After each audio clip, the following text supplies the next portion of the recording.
जय हिंद साथियों, नमस्कार। कैसे हैं आप सभी? और आज हुई आपकी जीत। आज ही कैसे हो गई जीत?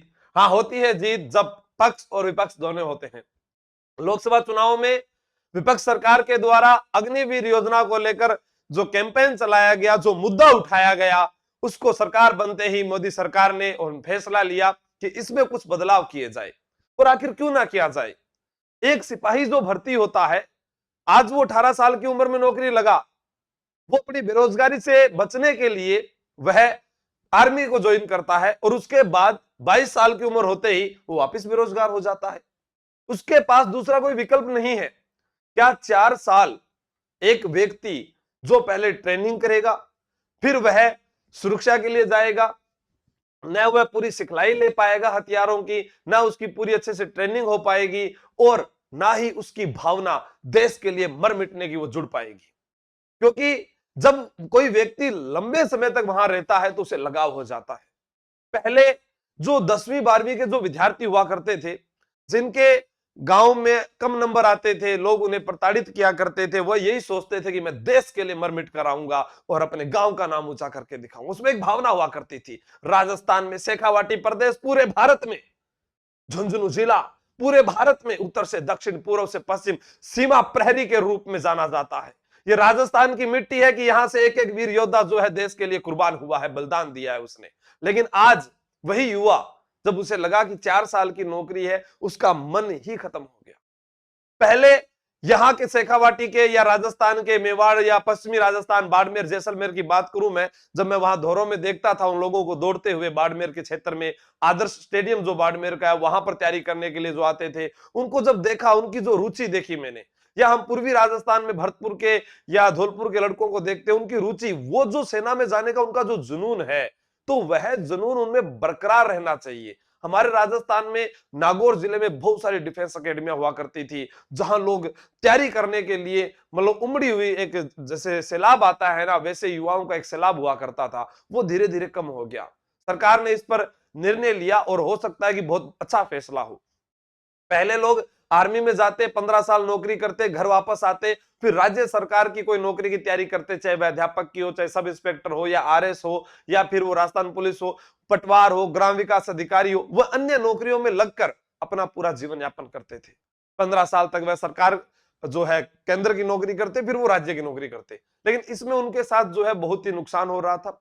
वह जो है अपने कहते हैं ना, मर मिटने का जो जुनून होता है देश के लिए, वह भी उनका वो खत्म हो रहा था। वो कर रहे थे कि हम तैयारी करें रिटायरमेंट की या ज्वाइनिंग की, कुछ पता नहीं चल रहा था। 4 साल महज ऐसे ही बीत जाते थे।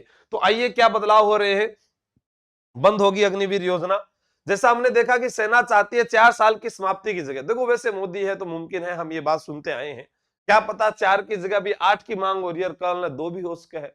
इस बात पर हम कुछ नहीं कह सकते, क्योंकि फैसला आने पर ही हम उसके ऊपर बात कर सकते हैं। इन्होंने कहा कि 60 से 70% जो है 4 साल की समाप्ति के बाद अग्निवीरों की संख्या जो है बरकरार रखी जाए। कितने? 60 से 70%। पहले कितने थी? 25% ही थी। आर्मी सेवा अवधि को 4 साल से बढ़ाकर 8 साल कर दिया गया।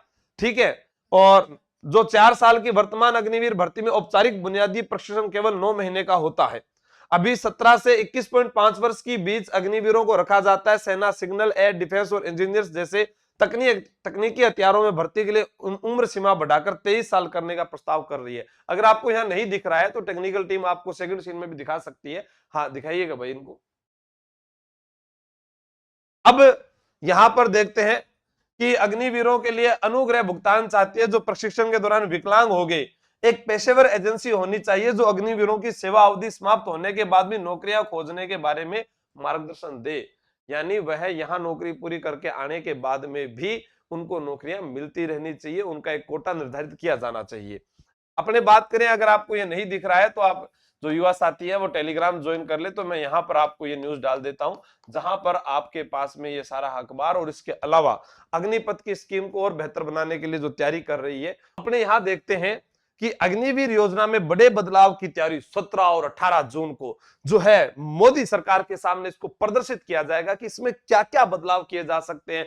4 साल के बाद 8 साल किया जा सकता है, या 60-70% उनका दायरा रखा जा सकता है, या फिर जो आयु सीमा है वो 23 साल तक की जा सकती है, या इसके अंदर वो कर सकते हैं कि वेतन को लेकर भी यहाँ कुछ बातें की गई है। जैसा मैं आपको दिखाऊं कि अग्निवीर सैनिकों को सेवा के बदले कितना वेतन मिलेगा। आप यहाँ देखते हैं सेवा काल ग्रोस सैलरी पहले साल 30,000, फिर 33,000, 36,500, चौथे साल 40,000, in hand salary 28,000, Agniveer corpus fund 12,000, सरकार का अंशदान 12,000, कॉपर्स फंड में कुल योगदान 5.7 लाख, फिर 5.7 लाख, 4 साल बाद रिटायरमेंट पर मिलेगा सेवा निधि पैकेज 11.71 लाख रुपए। अब 11.71 लाख में किसका जीवन यापन पूरा हो रहा था? कैसे वह अपने बच्चों को पाल सकता था? कैसे उनको वो शिक्षा दिला सकता था? कैसे वह अपनी बहन की शादी कर सकता था? कैसे वह किसान बाप का जो है कर्ज उतार सकता था? तो उसके लिए सरकार ने सोचा और उनके हित में फैसला लेते हुए एक बड़ा बदलाव लाने की यहाँ तैयारी कर रहे हैं। तो आप सबको जो है इस पर जो है खुश होना चाहिए। और आपकी क्या विचार है कि इसमें और क्या बदलाव किए जा सकते हैं? अगर आप कमेंट सेक्शन में मुझे बताते हैं तो अपने वही बात ट्विटर के माध्यम से या यूट्यूब के माध्यम से और भी ज्यादा इसको जो है मांग के रूप में रख सकते हैं कि अगर ऐसा हो जाए तो एक विद्यार्थी का जो जीवन है, जो सैनिक के रूप में वो जीना चाहता है, उसे बहुत ही लाभान्वित महसूस होगा कि उसने अपने जीवन काल में एक सेना की नौकरी की, देश के लिए सेवा की और जिसके बदले उसे एक अच्छा मान सम्मान मिला, उसका परिवार अच्छा चला। और वेतन के लिए तो जो नौकरी की वेतन के लिए जो सेना की तैयारी करते नहीं है, वेतन के लिए तैयारी करने वाले अन्य बहुत सारे विभाग हैं। यहाँ तो देश के लिए मर मिटने का जो जुनून होता है, बस उसी के लिए वो तैयारी करते हैं। वो जो आर्मी की वर्दी होती है, जहां लिखा जाता है ना, कहीं लिखा होता है इंडियन आर्मी, वो जोश होना चाहिए, उसके लिए माँ तुझे सलाम, उसके लिए नौकरी की तैयारी करते हैं। यहाँ वेतन की कोई बड़ी बात नहीं है, लेकिन परिवार भी चलाना जरूरी है। आपकी क्या राय है? क्या मोदी सरकार जो है युवा वर्ग के लिए एक बहुत बड़ा फैसला लेगी जो पूरे भारत में तमाम युवा वर्ग के लिए खुशखबरी लेकर आने वाला है? आप क्या कहना चाहते हैं जरूर बताइएगा। धन्यवाद। जय हिंद। Best of luck.